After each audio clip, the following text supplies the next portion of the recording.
oh my God, we're going to get murdered. We're going to die in America. They think you're stupid because you sound different.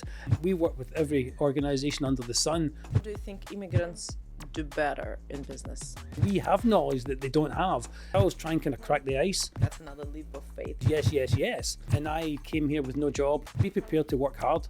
Connection. I was convinced that I was going to get killed when I came to America. Why? I'm always pushing the boundaries. Being afraid to hurt somebody and I'm not saying Americans are not normal people. like a sarcastic humor. Maybe I'm being a little bit paranoid, but Full room of Americans. my goal is to be who I am. If you have that burning itch and you want to do it, do it. America isn't a dream, it's a decision. And not everyone is brave enough to make it. Americans by choice. Welcome to Americans by Choice. This is a show about immigrants who came to United States, left everything behind, and started build businesses here. Today we have William McKissack, and he's Scottish American. Hello. Welcome. Thank you very much for having me. Thank you for coming. I'm Scottish and the accent often gives it away. I came here in 2011 from Scotland. I'd lived in Scotland my entire life. I came with an economic development background. I worked for local and central government. And then when I came to this country in 2011, my wife got offered a job. Me and my wife and my two sons got green cards. And I came here with no job. My wife had a job. I had to find my own way. So did several businesses and I'm still here 15 years later, thriving away. How did you start to do what you do now? It's been a journey. When I came here in 2011, I spent a couple of months looking for a job. Insurance companies wanted me. I didn't understand insurance, let alone American insurance. So I wasn't keen in doing that. So I started a floor cleaning company. Ask me why I started a floor cleaning company, I do not know, but I get trained and I started a company and I called it Highlander Hard Surface Restoration. I kept that company going for 8 years with limited success. So I had some really good success, then not so much. But during that time, I had done quite a few other things, including what I do now for a living is expense reduction consulting. I was actually doing this and that at the same time at one point. It's been a journey. That's all I can say. Culturally, that I'm sure living here for 15 years, right? You lived here 15 years? Yes. You probably constantly compare this versus that. So what do you think Americans do better than Scottish people? I think customer service. And although there's that argument that it's not genuine in America, they're only smiling at you so that they can get your tip. But it's kind of ingrained into people in America to smile and be smiley and happy at you all the time. Whereas in Scotland, it's not that people are not friendly, but you have to take them as they are. And they'll be who they are with you, so they're not going to pretend to be happy and smiley. If somebody's serving you, if they're having a bad day, you'll be having that bad day with them. It's not a bad thing, it's a good thing, but that's probably the biggest difference, is that Americans know how to kind of put the shine on for you and have you feel that shine. What shocked you most when you came to the United States? I actually noticed it more when I went back to Scotland after living here 2 years. Everything seemed so small. The roads, the cars, just everything seemed to be like tight and small. You also shared with me a funny story of what you thought when you came here. I'd been here many, many times. I think 1993 all the way up, I came here on holiday every year. First flight, it was United Airlines from Glasgow to Washington Dulles. And on the plane, I was convinced that I was going to get killed when I came to America. Why? Just because I'd seen all the movies and the guns and everything, I thought, I'm not going to survive. And I remember looking at That's coming on vacation on when you thought that when you were moving here. On the plane on the way over, I remember looking at the staff thinking, they're about 40, they've lived a long life. They're doing all right, they've managed to get this far, they're not dead yet. That was kind of like my mentality. So anyway, we arrived and we went through the immigration and stuff, and we were staying in International Drive in Orlando. And when we got up that next morning, there was a news show on the TV that says that there was some people had been held up at gunpoint on International Drive. And this is the gospel truth. I opened the curtains of my hotel bedroom and that film crew was right outside my hotel door, my hotel window. So I was like, oh my God, we're going to get murdered. We're going to die in America. But that's just a perception. It was just my luck that something had happened. What do you think the biggest mistake immigrants do when coming to the United States? I think there might be that perception where they watch the movies and the TV shows and everything's all shiny and bright and they think they're going to come to the United States, land of opportunity. it just happens for you. It doesn't just happen for you. It's available to happen for you, but you have to work at it. And it's one thing I'll say about Americans is that they do work hard. If you would stay in Scotland and you would have the same or maybe different entrepreneurial journey, or you would do professionally what you do now, what do you think would be the biggest difference? I think there's much more of a can-do attitude over here. A failure in Scotland, anywhere in the UK is kind of seen as a bad thing.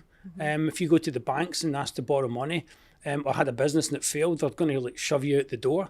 In the United States, although you still get that, well, you fail, how did you fail?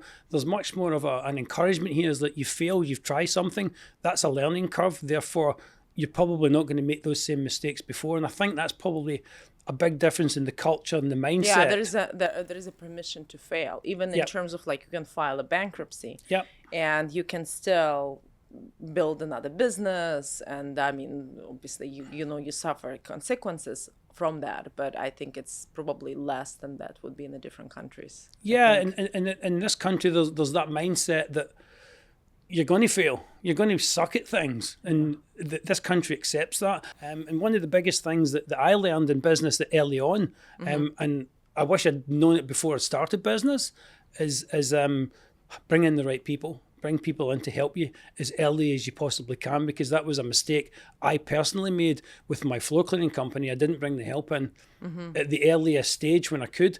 I wanted to keep making the money for myself before I could afford somebody. And there's much more of an encouragement in this country to expand, to do that and expand your business. What would you say American business culture is about? As I said earlier, there is that kind of can-do attitude in this country. There's lots of business people buzzing around trying to sell you stuff like you would get anywhere. If you do a networking event, you're going to meet a ton of people who's shoving their business card in your hand. But that's because everybody, it's like a beehive. Everybody's busy working. And I think that's one of the biggest aspects about the United States. You can feel it's something, you can move on and do the next thing, and nobody cares. Is like, you're working hard at trying to get forward, and people support that. What do you think matters more here? The skills, the connection, or something else? It has to be a mixture of both, because if you don't have the skills, you won't be able to do the tasks. But connection. It's not what you know, it's who you know. You have to know your stuff. You have to know your skills. You have to know what you do. But it's all about connecting, because my business has grown almost primarily through networking and referral. My view and my personal journey, it's all about the connections. I bring a certain skill set to the table, and as I say, you can't survive without that, but other people can open doors for you. Where I come from, a lot of times that could be like there is a corruption layer of that, or okay, I'll do business with somebody who I know. Like, what would be your take on this? Well, there's so many more people here in business, and we all see all the scams that goes on all over the place. So even what I do, I bring to the table expense reduction consulting that's free. I don't ask for any money unless we help them actually produce the goods and the savings. And people push back on that because they're not trusting of me, because they don't know me. They think it's a scam. Americans are much more... It takes a little bit more, I think, in the connecting part to get to know people, and people want to do business with you once they know you, or you come with some form of credibility from somebody that they know, like, and trust. What would you advise for somebody who come to United States without no network? Like, they came, they decided to start a business. What should they do? Network. How? Find whatever networking because chapters. there's so many organizations. I get introduced to BNI. I moved here in January 2011. I joined a BNI and you're chapter. Talking about Tampa Bay. In Tampa Bay. Yeah, these organizations are all over the United States, all over the world. So I joined that BNI chapter in April 2011. I'd only been here a few. And that's the national one? Yeah, it's Business Networks International, and as I say, I'm not promoting them. I'm not there. I was there for 8.5 years, but it helped me integrate into society. It helped me get to meet some friends. Really? because when you're working and living and being in that same room every single week and doing the one-to-ones with Americans, it really helped me integrate and get to understand what business was about, because I'd never actually run a business before. That was the even more scary part, is is like, I'd never done a business before. So if somebody's coming to this country, one of the biggest advices I would give them is find a networking organization, find what works. And now we come to the question of cultural differences. I think with networking, it's even harder. I remember that was extremely hard for me. It's like you walk in and you have to straight up sell yourself. Yeah. And you have maybe 5 seconds to do that. Yeah. So you don't have any time for the foreplay, so to speak, you know. Yeah, and that can be hard. We all practice, we're elevator pitch, as it were. I learned a lot from doing the networking at the beginning about how to sell myself in that like 30 seconds that you have to sell yourself. But one of the biggest pieces in doing that is you have to remember not to sell yourself, but sell yourself at the same time. If that makes sense, is like, don't come across as being salesy. Have a hook of a question, like, we help businesses reduce costs, and would you like to learn more? Or we help businesses that spend too much money, we stop that from happening, would you like to learn more, kind of thing. So you don't try and oversell yourself. But like you, from a Scottish perspective, we're kind of like, right, get to the point. What are you talking about? Like, what do you want? Do you want to sell me something? Do you want to buy something? Move on. There's more colourful language used in Scotland from that perspective. But I would say America is they kind of sometimes dance around it. From where I'm from, it's really kind of, let's get to the point. You're trying to introduce your business to the networking organization. They understand that you're a foreigner. Somebody would be curious about you, and somebody was like, oh, okay. What is your tips of how to navigate that? You have to be respectful of the other people's views. I guess maybe because I've still got my strong accent, some people feel a bit wary of it. Like, I don't know who this guy... Do you get that at all? Yes, I get it a lot. And you have to overcome that. Sometimes they think, I don't know, maybe they think you're stupid because you sound different.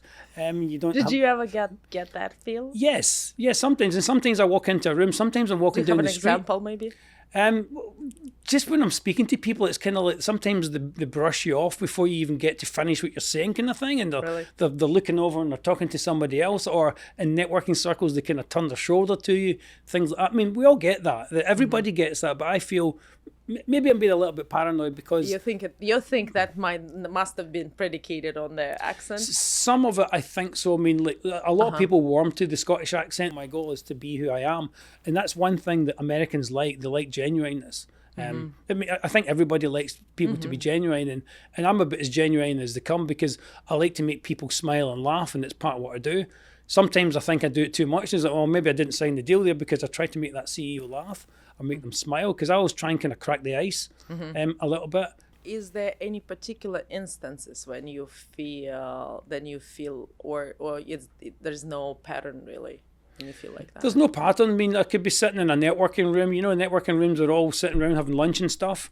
And suddenly I don't know what makes it happen. I'll just look around the room and it's like, what am I doing here? Oh my God, this room's full of Americans. And it's funny, when I first moved here, it was kind of nice to meet people. Like, full room of Americans. It's a room full of, I'm in America, how dare all these Americans walk in the room? It's funny that when I first moved here and I had those kind of, like, feeling a bit like a fish out of water, it was nice to meet people like yourself who'd come from different lands, whether it was somebody from Dutch, German, even Canadians, they were just different. So they were kind of in the same situation as me, the same mental state as me. You're in a different land. But America is very welcoming overall. So if anybody's thinking of moving to America, I'm not saying don't do it, but be prepared to work hard. What do you think immigrants do better in business? They bring different skill sets from their homelands. And I think that's an asset. Whether you're from Europe or whether you're from Asia or whether you're from Africa or South America, you're going to bring different skills from those different cultures. And I think that's a strength for people coming here. Everybody came here with different views and different cultures to form this country. What you do and what is the business model? Yeah, we work with businesses of all shapes and sizes, all industries, all the way from like a local barbershop to the billions of dollar sized companies. So we look at costs, telecom, credit card processing, shipping, waste. There's 14 different categories. So we'll audit all of those costs or any of those costs individually for no cost. There's no expense whatsoever. We only get paid if we negotiate with the client's vendors and get them at least the same deal, but for better pricing. And that's how we make our money, by sharing it in the savings. So if we don't produce, we don't get paid. And unlike other consulting companies that will charge you a fee for doing the consultation and then charge you a fee when the consultation is done, and then they may or may not implement with you, we do all of that for nothing. We only get paid a share of the savings, and we help the clients implement. In fact, we do the work for them to make sure the deals that we've negotiated for them, we work with their vendors to make sure it's implemented. And that's all done upfront for no cost whatsoever. We only get paid a share of savings if we deliver the results. And even if we do deliver results and the client doesn't like those recommendations, they don't have to pay us. We've got software tools that look for billing errors. We bring all that to the table, and we know what your peers and competitors are paying. If you don't know that, you're negotiating with one hand tied behind your back. I'll give you a very easy example. You go and buy a truck and you spend $45,000 on it. The next thing you meet me a week later, and I bought the exact same truck, and I tell you I bought it for $30,000. You know, how did you do that? Yeah. Well, I had knowledge you didn't have. That's what we bring to the table for our clients, because we have knowledge that they don't have, and we do it for free. There's no cost unless we actually produce results. We now all live in the era of AI. What do you think that where AI fit within your business model? AI is changing everything. You're going to be behind if you're not continually keeping up with not just the AI, but what the AI is doing within the companies that you're spending your money to run your business with, like the telecom companies, the shipping companies, waste companies. They're using AI to move themselves forward. But if you're not up to speed with that, and how can you be? Because you manufacture shoes, you make shoes, and you need to know the artificial intelligence that makes your business run smoothly. You cannot know everything that's going on with the businesses that you're spending your money with. So from an artificial intelligence point of view, we bring that knowledge to the table for you because we're looking at it all the time. When you're prepping a proposal for a client or potential client, I think a lot of that is having an access to everything that, all their data. How does that, I would see that's another pretty complicated thing for the company to just share before they know. That's another leap of faith. That's a good question. We want to see your billing statements and your contract. I'll give an example. A large financial company, you can imagine they were very nervous about us seeing information that might have the customer's details on it. In this case, we looked at the small package shipping, and one question I asked the client, they're now a client, is that you've already given that to UPS and FedEx. Did you have the same conversation with UPS and FedEx? Did you give that information to your CPA? Did you give that information to a lawyer? And the answer was yes, yes, yes. Is that we're no different from any of those companies. We work with every organization under the sun that has that. So there's no need to worry about it because we're not poking our nose into your business. We want to look at your billing statements, your contracts, and come back with a negotiated better deal for you. What would you like that you would have more of? In terms of personality traits in business, doing business here in the United States? You can always have a laugh with people in Scotland. I'm not saying you can't have it here, but in business worlds, you can say things like, look at the state of that blue shirt you're wearing. Why are you wearing that kind of thing? And that's less acceptable in the United States to have a poke at somebody, to poke fun at them. Okay, more like a sarcastic humor kind of thing? Yes. Because okay, so being afraid to hurt somebody and that could become political or... Yeah, I think Scottish people in general have got thicker skin because we call it slagging. And if somebody... So what was your way to overcome that here? Because I'm sure this is the nature of your personality to probably... Yeah. And you understand you got to be safe and careful, and where is that line and safe and holding that business line, losing authenticity? I'm always pushing the boundaries. So you push the boundaries and you find out how far you can go. And I quickly realised that Americans, I'm not saying Americans are not normal people, that you can't, they can slag one another. They can say things that's slightly offensive to one another. But in Scotland, we do it all the time. It's almost like a mark of respect. I worked in an office setting. It was the consumer police called Trading Standards in Scotland. There was one of the guys in the office wore a pink shirt to the office that day. And by the end of the day, he looked tired. He looked worn out because everybody just kept commenting about his pink shirt the whole day. And that's kind of like part of the culture in Scotland. But it's a badge of honour. It's like, hey, They like me enough to be slagging me, to be poking fun at me. And I'm not saying Americans don't poke fun at one another. It's just different. I think it's probably a little bit more poking fun light in most instances than it would be in Scotland. What just an advice you would give to somebody, whether somebody has already been living here and they want to start a business, or they are just thinking even to come to United States because they all heard about the American dream. I would say that you'll regret more the things that you've never done than the things you do. Because if you think, I always thought about moving to America because I always wanted to move somewhere, and then America became the place.